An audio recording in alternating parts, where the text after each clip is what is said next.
অবিশ্বাস্যভাবে এই মৌসুমে ষষ্ঠবারের মতো বার্সা পিছিয়ে থেকে জয়লাভ করেছে। Xavi Hernandez, Andres Iniesta, Ronaldinho এবং মেসিদের সেই স্বর্ণযুগেও এমন অবিশ্বাস্য পারফরম্যান্স বার্সা করতে পারেনি। চলুন দেখে নেই এবারে লা লিগায় বার্সার অবিশ্বাস্য 6টি কামব্যাকের স্কোর লাইনগুলো কেমন ছিল। ভ্যালেন্সিয়ার বিপক্ষে 0-1 গোলে পিছিয়ে থেকে 2-1 গোলে জয়। রায়ো ভায়োকানোর বিপক্ষে 0-1 গোলে পিছিয়ে থেকে 2-1 গোলে জয়।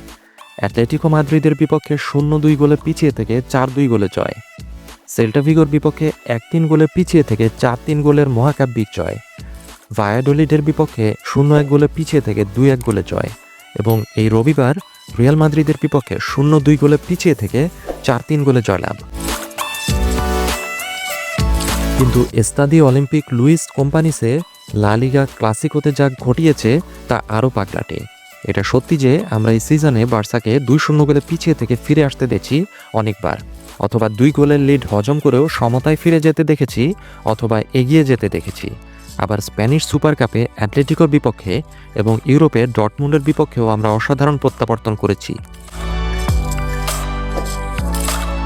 চ্যাম্পিয়ন্স লিগে ইন্টারের বিপক্ষে উভয় লেগেই ইতালীয়রা প্রথম 2টি গোল করেছে, যদিও দ্বিগুণ উদ্যমে ঝাঁপিয়ে পড়ে বার্সা বারবার ফিরে এসেছে। কিন্তু রিয়াল মাদ্রিদের বিপক্ষে এমন প্রত্যাবর্তন খুবই অভূতপূর্ব ছিল।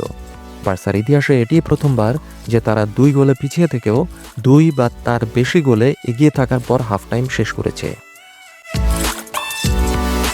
রিয়াল মাদ্রিদে নিজের অভিষেক সিজনে সুপারস্টার এমবাপ্পের 5ম এবং 14তম মিনিটে জোড়া গোল পরিস্থিতিকে খুবই কঠিন করে তুলেছিল। কিন্তু এরিক গার্সিয়া, লামিন ইয়ামালের 1টি করে গোল এবং রাফিনহার 2 গোলে বার্সার হার না মানা প্রতিক্রিয়া ছিল অসাধারণ। এটি দ্বিতীয়বার যখন বার্সা এত দ্রুত 2 গোলের ব্যবধান মিটিয়ে ফেলল।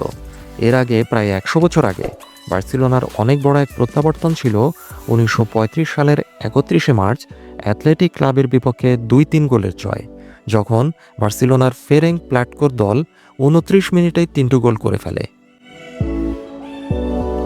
এই সিজনে বার্সার এমন অবিশ্বাস্য পারফরমেন্স আরও বহু বছর ধরে বার্সার কোটি কোটি ভক্ত মনে রাখবে।